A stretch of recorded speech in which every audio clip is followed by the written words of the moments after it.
Today we're going to learn a little bit about different types of textures. There are two different kinds of textures, and if you remember, I asked you to collect some leaves to use for our art project today. So one kind of texture is physical texture. If I feel the leaf, I can feel that it has a texture. There's a bumpiness, a sort of scratchiness. If I close my eyes, I can feel the texture of the leaves. Texture is how something feels. It could be bumpy or rough, scratchy or soft. So this leaf has a texture of the veins of the leaf. I can see them with my eyes, but I can also feel them with my fingers.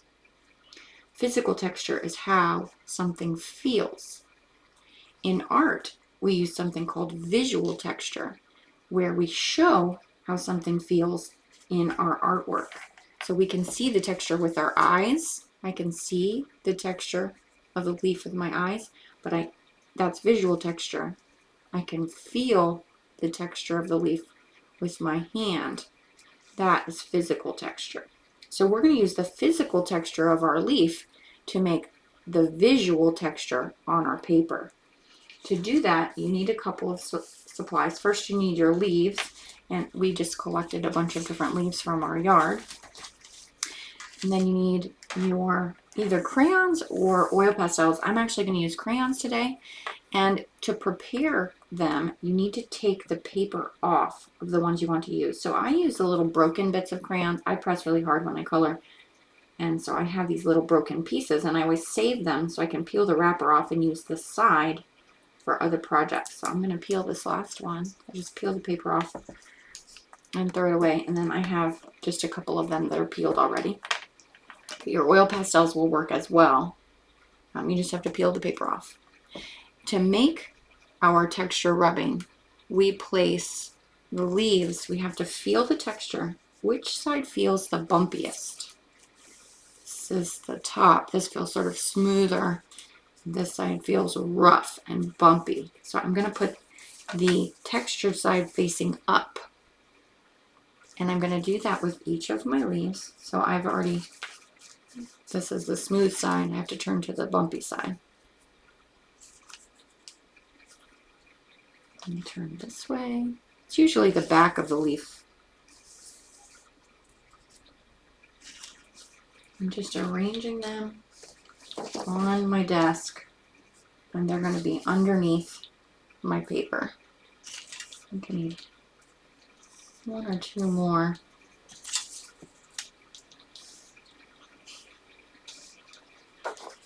And make sure that it's the bumpy side up for all of my leaves, and then I'm going to put my paper on top. That's why it's important that they are flat leaves. Now I'm going to hold it with one hand, and with my drawing hand, for me that's my left hand, I'm going to feel for a leaf. I feel there's a bump right here, and I'm going to rub with the side of my crayon. I'm holding the crayon flat, pinching it in my fingers, and then rubbing from side to side. And when I do that, the visual texture of the leaf will appear on my paper. The crayon is able to pick up the texture of the leaf. And the trick is to hold it flat. You have to hold it really flat with your hand. Sometimes it helps to have a partner work on that part. Somebody's holding the paper still while the other person is coloring. And I'm going to rub really hard to get as much of that crayon wax on the paper as I can. Okay. You can see my leaf moved a little bit underneath the paper, and it doubled up some of the textures. But I can still tell it's a leaf, so I think that's okay.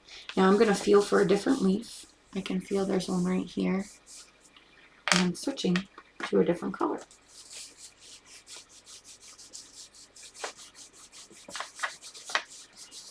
It's easy to feel where the stems of the leaves are, but it's harder to feel the actual leaf. So I usually feel around until I find the stem, and that's where I start.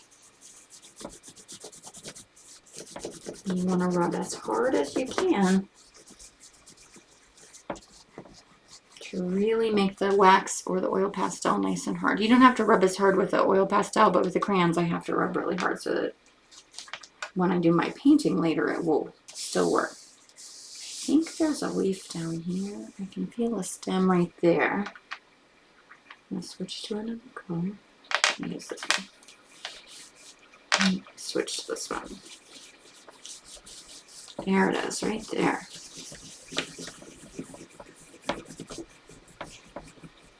I'm still holding my paper nice and tight. And I'm going to try, actually I want to try a yellow one. At the end of a yellow crayon. So I want to see how the yellow shines through the watercolor, so I'm going to use this one.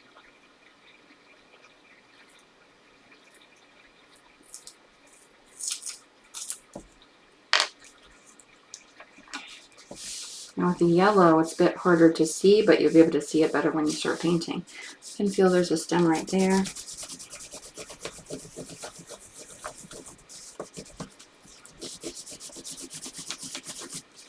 So what we're doing is creating a texture rubbing.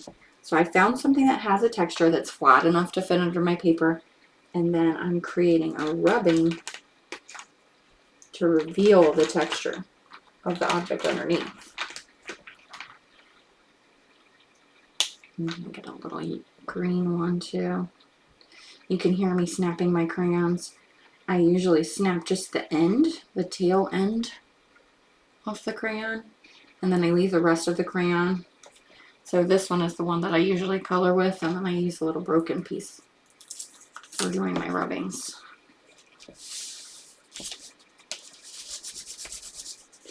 There's one right there. I'm rubbing all the way until I can see all of the leaves that I put underneath.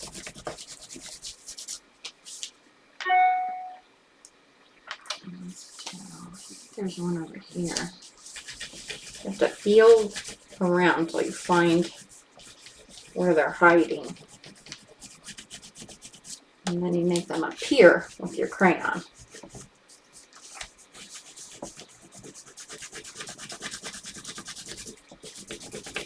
Parents, if you're helping your kindergartners do this, sometimes it helps to tape the paper down. So if you need to put a little bit of masking tape on each corner just to hold it still so that you don't have to hold on to it the whole time, that can be helpful. All right, I think I found them all. Now, once I've done the rubbing for all of the leaves, I can actually take these out. You can make as many texture rubbings as you want. I'm just going to make one for this example. Once you're done, you can actually, because we use the crayon or the oil pastel, you can actually turn this into a painting using your watercolor paint. So I have my paints ready over here, and I actually got some of my colors ready before I started recording. So you can see some of my colors are all ready to go. And when you paint,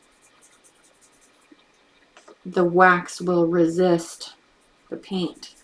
So I'm able to paint over it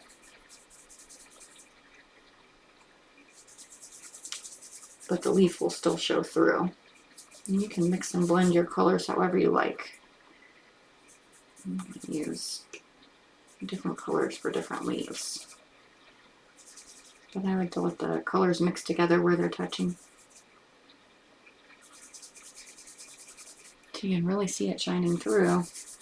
And remember, if it's not shining through a lot, sometimes it helps to water down the paint a little bit. And if you lose any of your leaves, you can always soak it up with a little bit of paper towel.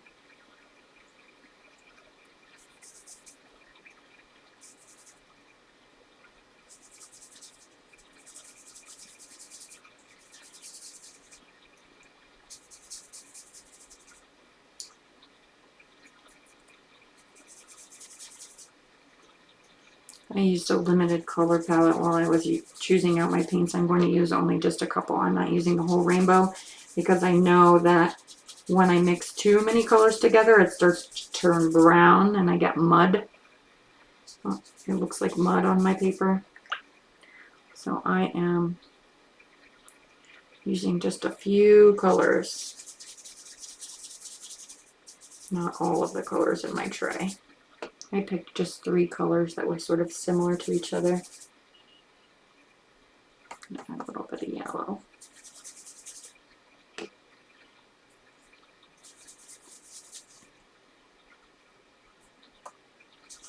You can go all over the whole page.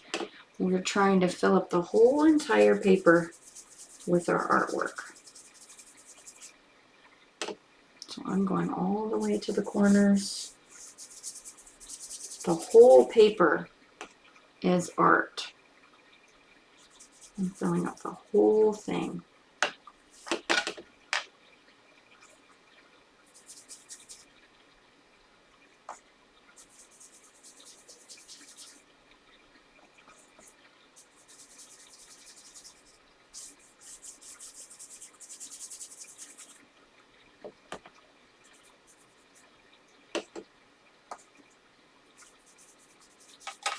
I'm holding my paper still while I'm painting, but again, you can always put a little masking tape and hold it down if it seems like it's wiggling all around.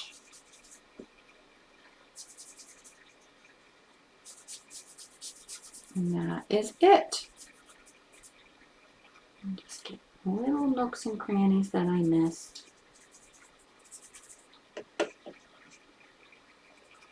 Any little squiggles that got left behind. I am all done. So I'm going to let this dry a little bit before I pick it up and move it around. If you have big puddles, they will dry and the color will be darker there. If you don't like the puddles or you need to move your artwork right away, you can use a paper towel just to soak up some of the extra so that it's not runny when you move it around. So it's just not dripping, but I'm actually going to leave the paint in there and let it dry because I think that looks very beautiful with those dark colors that have puddled up inside the texture of the leaf. So we did 2 things today. We have physical texture and visual texture. I had the physical texture of my leaves, the visual texture that I can see on my leaves, and then we did practice some more watercolor resist painting today.